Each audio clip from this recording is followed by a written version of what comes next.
story. I have 2 poems. I can not do the second one if this goes long. The first one's kind of a rough draft still, but it's about being trans, so yeah, and it doesn't have a title.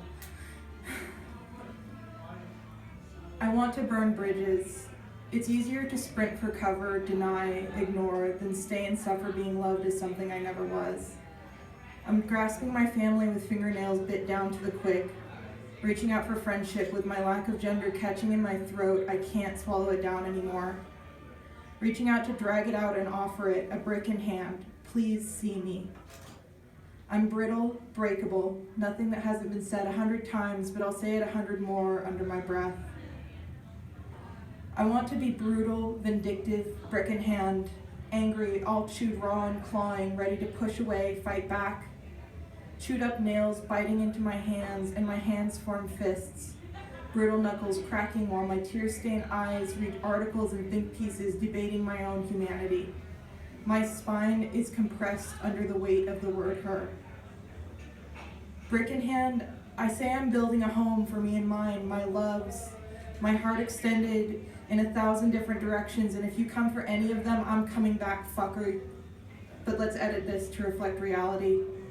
A coward kicking a wall, a face turned away, a trembling voice that should be strident, an apology that should be a shout. Avoidant till the end, crawling, craven, unsure of what I'd heard. I still have to convince myself I'm real. My broken nails and the claw marks on my forearms, proof of that brick inside my heart, solid, inarguable. That soft insistence under my harsh and hollow breath. I am outside this system. Don't use those words, don't use those names anymore. You know better now, and you are hurting us.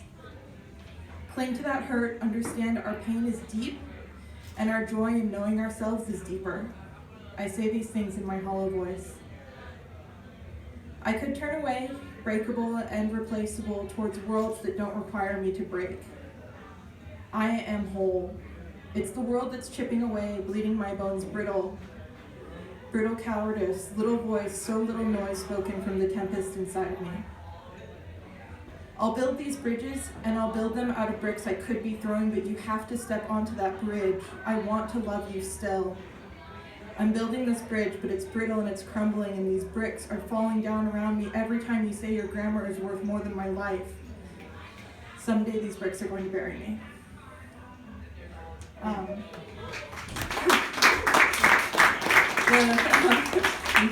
The second one is called Bye Baby Bye Bye, and it has a happy ending. Think about how everyone you choose to love is far away. You can always come back to the suburb that birthed you, apathetic, unimportant from its antiseptic HOA-inspected womb. You used to dream of rocketing forth from your story no one writes stories about, flying far away to get lost in what you call real cities, their reality set down by some long-dead historical hand. Your history was always real, too. Your friends, they're far away, scattered around real cities. You send texts from 3 time zones away. You feel the ghost of their seasons in your seasonless heat. Think about how you set yourself a fail state when you were 18, and your fail state was coming home again. You lived in the bright blue dot in your fail state for 4 bright years, and then you buckled, you blotted out the snow-peaked Santa Catalinas, and you drove your ass right back to the upstairs bedroom in your parents' house. All your cookware and books still packed in boxes, taking up space in your parents' garage. Unpack them, kid, it's gonna be a while. This is what you get for people-pleasing. This is what you get for trusting dead-end jobs, lovers who use you, your own false story falsely told. Think about a second start. An arrow nocked and ready. The backwards motion of a bow that's necessary to send that arrow forward. Think about the places that arrow could land. The snow-peaked Santa Catalinas, real cities, other suburbs far from here. Correct your grip, it's slipping. Call your shot. It's not too late to fire into the ground, bury yourself in bottles. But it's not too late to fly.